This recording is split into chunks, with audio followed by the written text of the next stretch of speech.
ولو aan soo rafaadnay dadaalno soo ruxlaynay riyada laynoo rumeeyay Soomaaliyeed ku tiri waa walaal ma qabo ma qabo shaqayge wariyaasha rubutu baa ii wanaagsan markaa aniga rag madax isku sheega baawurina ay u dhishid السلام عليكم ورحمة الله وبركاته وإن سلام دمان ولا لهي أنتم كمال قصتك جنوشين إلهي أنت عافمات قبط عافمات كم سيادي أنت حنوصل إلها عافية أنت دمتين إلها ونحرسه أيا ما هو إذا كان مقنع مدلح ويك فيديال درسنا لما سوق لينين بيكون سفر انشري كينيا إن جروي هو شغال اسكالي ما شاء الله ضدك أهلدي lasoo wada booqanayay waan jeclaan video badan soo gali laakiin ma ii suurta gelin markaad safar tahay waa dhib badan tahay wadarka kuleel qabow waxaan la aqoon soo kaada darsoman anyway maanta waxaan rabaa inaan ka hadlo gabar walaashay videogeeda aan arkay maxay ahaydeen in yarna waa idinkeeda ka tusay bilowga videogiisa ku arkay facebooka gabar oyeysa oo leh waa lii xoogi gaaray nin mas-uul ah oo Soomaaliyeed intay u tagtay ay ku tiri walaal caawi uu yiri dhib ma laha shaqan ku keenaya maaragtay aan ku siinayaa shaqo imo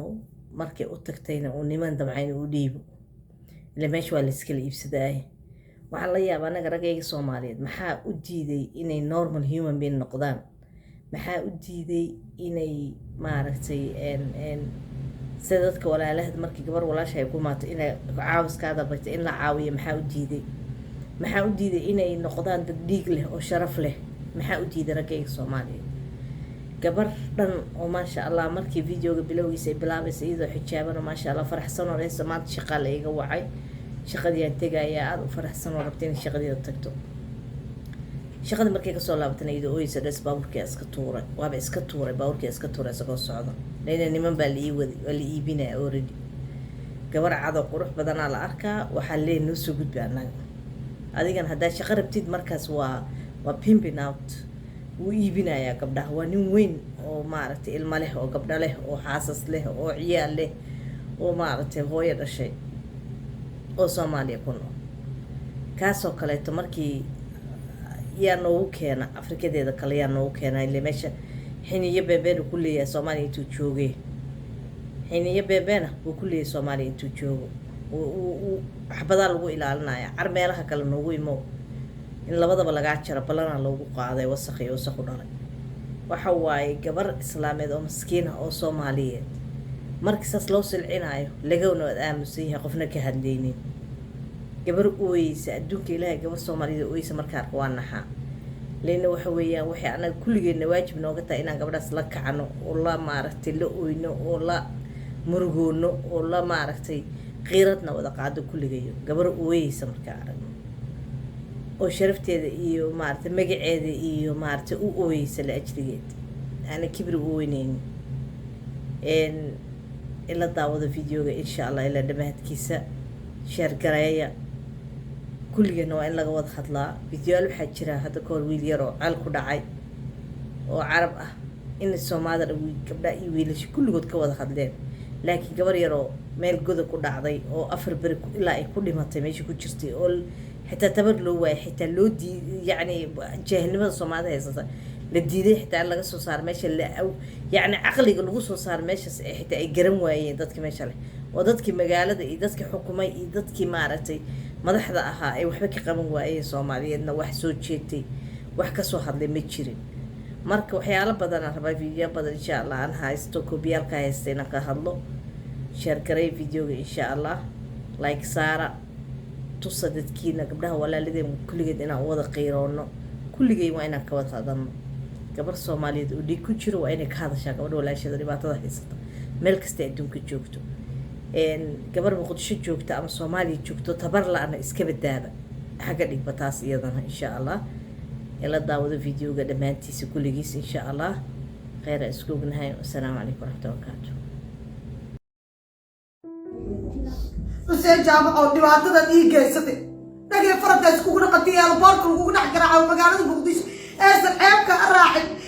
gabar Soomaaliyeed hooyo Soomaaliyeed ku tiri waa walaal ma qabo eel ma qabo shaqaygeen waryaa sharbuutu baa ii wanaagsan markii aniga rag madax isku sheega baawur inay igu bishid tiim Leyla maanta shaqaale raadsanooya asxaabtii ii soo duceeya waa la isoo wacay inuu ilaahay ii soo fududeeyo insha Allah muslimiinta meel alla meesha joogtay dhammaan asxaabteeda tiim Leyla kubra inta xumaa ii samaha jecel ilaahay shaqo wanaagsan kuwa ilmeyga waxa ugu taray wax ugu qabsaday inuu ilaahay iiga soo dhigo dhammaan asxaabtii ii soo duceeya shaqadaas maanta rajadaas ay soo gashay imaa waa la dhahay kaas dhammaan asxaabta saas ula socda asxaabteeda waa kaas waa la baxooyaa maanta safar shaqo raadis leeyahay ilaahay ii soo saaro mafadoona alla ii soo diro bashada ilaahay kuwa ilmeyga wax ku tiraan waxaan ku tarto lugiga aan istaago ugu ciil bixi lahaa inuu ilaahay iiga dhigo baryo bini'aadii gacan hoorsi waa laga fiican yahay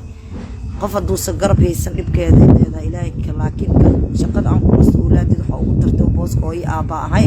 Allah ila garab galo Xuseen jaamac oo dhibaatada ii geysatay dhagay farqays kugu dhaqatay alboorka ugu dhex garaaco magaalada Muqdisho ee saxeebka raacay gabar Soomaaliyeed hooyo Soomaaliyeed ku tiri waa walaal ma qabo eel ma qabo shaqaygeen waryaa sharbuutu baa ii wanaagsan markii aniga rag madax isku sheega baawur inay igu bishid aad isaarays lafta hal maray go'da xayaadeer ku go'da hadda ceebi fadaaxa hadda reer leeda oo naag adeed abooga ilma aqtid aad u dagaashay abu gabar ma dhalay igu tiri waana qawaay igu tiri waa ina la tahay waa ina shaayda baada loo masaakiin ku dashay ila igu bishid aniga ay ugu geyso rag madaxtooy waa kugu xareynaa aynaado ceebadu horta intaas kugu filan bishika ibras wiil ku kulanaystay markay ayda laga dambeeyay saxabiya waa lagu saaray ilaahay aan walaaliye asaariyeene asaayidada ceeb xiseen jaamac waa ii geysa dadka shalay oo faxshiri fadaxaad soo istaago oo Soomaaliyeed dhibaatada ii geysan waa ka sheekay doonta ما أصحابتي هداي أنا وفرحتي ذيك قلت لي يسوع دعي دي هاي هذا المروجة دي حناقي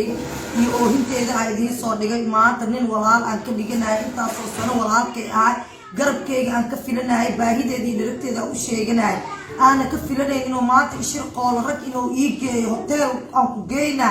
أنا كفيلنا إن ما لنا أقول يوري عمات مرحلة صوتي يجيستي قبل كستو صومالية توي كستو صومالية باهي ده dhibaatada wallahi ragaan anaga agteena joogan wixii faa'iido leeyihiin malaha maanta aniga waa dhibkaas ay ugu dhacay anoo farxad idin la qaybsada hadar murugo horta idin ku soo bedel waaqiireysna xanuun iyo oohin iyo caraaniyeyse maanta baawurkaas hadaa aniga la fahayga aan uga boodi leeyahay aan iska tuuri lahayn imaba aragteen oohinteeda iyo farxadeeda midna maana aragteen marka dhib kale muusa jirin nin walaalkay aan ka dhigtaa saas ii galay gabar kastoo Soomaaliyeed inaysan nin caloosheed iyo baahideeda iyo dhibaatada inaysan u sheegin waxa la ii geeyay oo iga go'ay kliibka aniga horta dhib muslimiin ma geysan inta dhib la ii geysan lahay ama nin islaameed xaaraan ama hotel in la igu saar ama isoo xoog la isoo farxumanayna nafsadeeda aniga aan gooy aan baawurkaas aan iska tuuro wadada shaarica hooyooyinka isaga tuuro baawurkaas haddaan iska tuuri lahayn maanta farxadeeda lama arki lahayn oohinteeda lama arki lahayn murugadeeda lama arki lahayn saasa jirta Soomaali Maxamed dib kale imuusan haysanin maanta ninkaas walaalkay aan ka dhigtay kalsooni aan si baahideed u sheegtay igana faa'iideysa shaqaan ku geeyna ina wada inuu qolo xildhibaano oo hotel degan inuu ii geeyo ay iibsadaan oo ugu talagalay hotelka na geey markii la dhahay gabadhan asturan aan oo keento maxay tahay naag qurux badan oo istaagtaagayso dhar nadiif wada sugeen waa asturayaan ma naqaabanin maaskeyga ii xirnaa qamaarka ku soo hadlayaan ii xirnaa mana ka filaneen mana ka filadoon mana ka sugi doon